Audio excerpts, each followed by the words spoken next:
السلام عليكم وأهلا بكم في قناة رامنا، وقناة من نوعها تقدم المحتوى باللغتين العربية والكردية.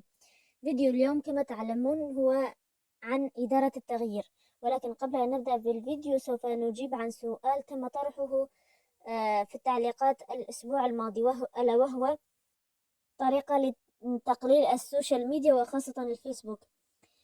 الطريقة سوف تحتاج إلى ليست مرحلة واحدة بل 5 مراحل. أولا تخصيص وقت أو إغلاق الإشعارات، يعني إغلاق لن تحدث كارثة إذا أغلقنا إشعارات الفيسبوك ولم نكن أول المعلقين على صورة لجارنا وهو أمام السيارة لشخص غريب يظنها الجميع أنه سيارته الجديدة. لن تحدث كارثة حينها.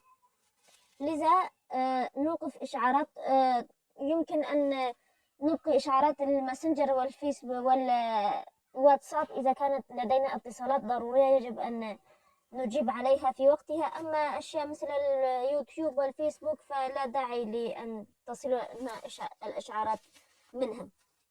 ثانيا تخصيص وقت لها. ليس من الضروري أن نلغي وسائل التواصل، بل من المفترض أن نخصص وقتا لها، ساعة أو ساعتين في اليوم حسب كل شخص ومقدرته، أو كل شخص والوقت الذي يريد أن يعطيه لهذه الأشياء. لا نقوم بإلغائها بل نقوم بتخصيص وقت لها.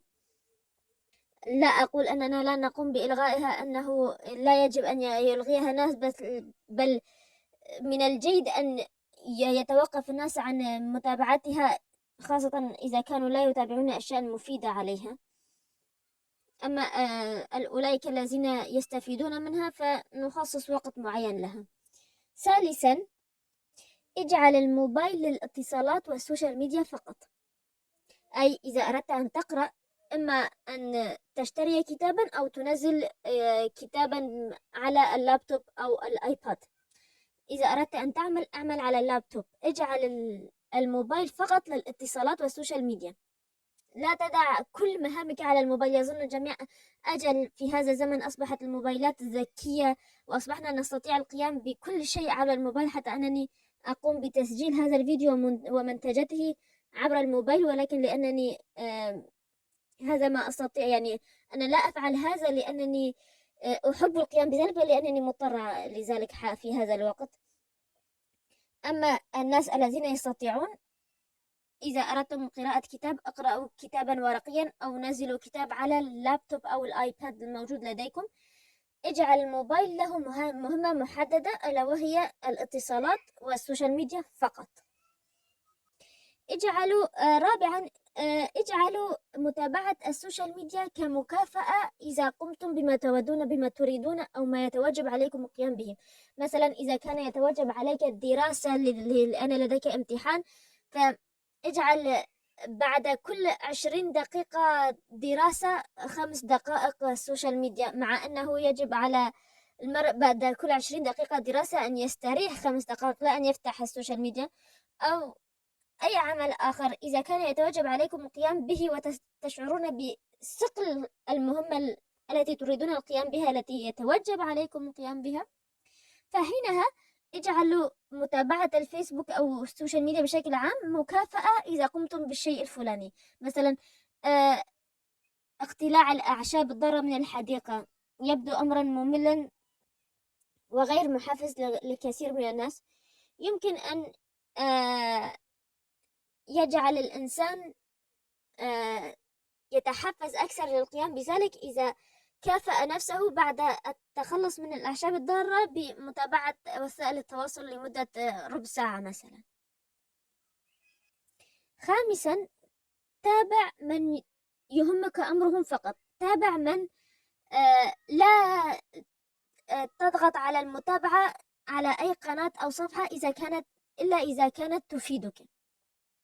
وخاصة اليوتيوب تابعه من قائمة الاشتراكات وليس من القائمة الرئيسية، لأنك سوف تشتت بملايين الفيديوهات التي لا تهمك والتي لا تهم أحدا أصلا، الفيديوهات التافهة التي لا تفيد. بل اشترك في بضع قنوات مفيدة تجدها مفيدة بالنسبة لك وتطورك وتحسنك، اشترك فيها وتابع اليوتيوب من قائمة الاشتراكات. وكذلك الأمر بالنسبة لبقية وسائل التواصل، تابع فقط من يهمك أمرك، يهمك أمرهم. اه، افتح الفيسبوك الآن وانظر إلى صفحات والمجموعات التي اشتركت بها. أي صفحة أو مجموعة لا تهمك أو ترى أنها غير مفيدة، الغي الاشتراك والمتابعة لها، وهذا كل ما في الأمر. طبقوا هذه الخطوات الخمسة وأعطوني آه أو أخبروني بما يحدث معكم الأسبوع المقبل. والآن سوف نتحدث عن معادلة التغيير، وهذا الجزء سوف يكون اختصار لمحاضرة للدكتور طارق سويدان تحدث فيها عن إدارة التغيير. تجدون المحاضرة كاملة أقل من ساعتين بقليل على قناة اسمها الرؤية للفكر. وأيضا توجد محاضرات أو كورس اسمه منهجية التغيير على قناة الدكتور طارق سويدان على اليوتيوب. سأضع لكم الرابط في أول تعليق وفي الوصف أيضا. ما هي معادلة التغيير؟ طبعا المعادلة بالإنجليزية وسوف أترجمها إلى العربية. المعادلة تقول C يساوي P ضرب V ضرب F. ما هي C وما هي P و V و F؟ C هي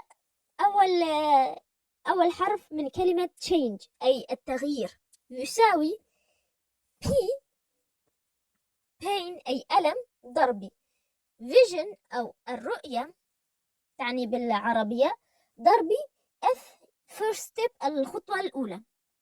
ماذا نعني بهذا؟ إذا أردت أن تتغير يجب أن يكون الوضع الحالي مؤلما بالنسبة لك، يجب أن لا تكون راضيا عن وضعك الحالي، هذا أولا. وثانيا يجب أن يكون لديك الرؤية لما تريد أن تحققه في المستقبل وما تريد أن تصل إليه. ثالثا يجب أن تعرف ما هي خطوتك الأولى، ماذا ستفعل الآن؟ قررت التغيير اليوم، لدي ألم، لا يعجبني الوضع الحالي، طبعا إذن ما هي الخطوة الأولى كي أتغير؟ يجب أن تعلم الخطوة الأولى، ويجب أن يكون لديك الرؤية لما تريد أن تصل إليه. فلنأخذ مثالا، طالب ثانوية وهو في الصف الثالث ثانوي، لديه امتحانات مصيرية وهو لا يدرس، هو يشعر بالإحباط من وضعه الحالي، لا يعجبه وضعه الحالي، هذا هو الألم، ويريد أن يتغير. رؤيته الفيجن، الرؤية هي أنه يريد أن يدخل كلية معينة هو يطمح إليها، مثلا كلية، فلنعتبر كلية الهندسة المعمارية، هذه هي رؤيته. أما الخطوة الأولى ما هي؟ أن يمسك بورقة وقلم ويحدد برنامجا دراسيا. إذا قام بهذه الأمور الثلاثة سوف يحدث التغيير الذي يرجو إليه، الذي يطمح إليه. لماذا يفشل التغيير عادة؟ إما لأنه لا يوجد ألم، الشعوب كما يقولون الشعوب المترفة لا تتغير، لا تتطور، أو ليس هناك حلم أو ليس هناك رؤية للمستقبل يطمح إليها المرء، أو أنه لا يعرف ما هي الخطوة الأولى التي سوف يخطوها الآن حاليا في هذه اللحظة.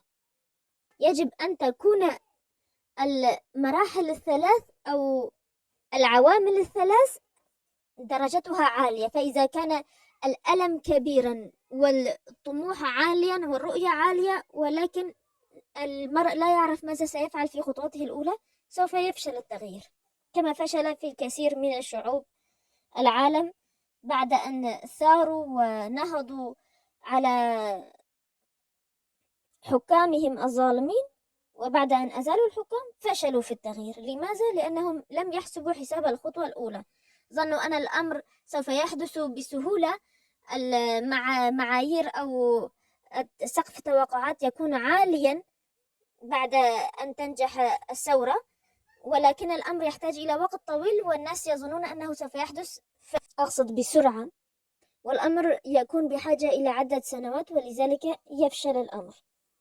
فكروا جيدا في هذه المعادلة، وفكروا بما تريدون تحقيقه وما تريدون تغييره. الأمر يحتاج إلى أن يكون لديكم على أن يكون هناك ألم أو إحباط من الوضع الحالي. يجب أن يكون الألم والإحباط شديدا، ويجب أن تكون الرؤية والطموح المستقبلي عاليا، ويجب أن تكون الخطوة الأولى التي سوف نتخذها الآن معلومة. هذه هي عوامل نجاح التغيير. سوف تجدون معلومات أكثر في المحاضرة إذا تابعتموها. هذا كل ما لدي اليوم. في الأسبوع القادم سوف نبدأ بجانب آخر من جوانب الحياة، وهو الجانب المالي والمهني. إلى أن ألقاكم في فيديو المقبل، لا تنسوا ابغوا الخير للغير، لأن ما يصيبهم من خير لا ينقص من رزقكم شيئا. ولا تنسوا متابعة انستغرام رامان. إذا كان لديكم أي أسئلة أو استفسارات يمكنكم تركها في التعليقات، وسوف أجيب عليها بإذن الله. والسلام.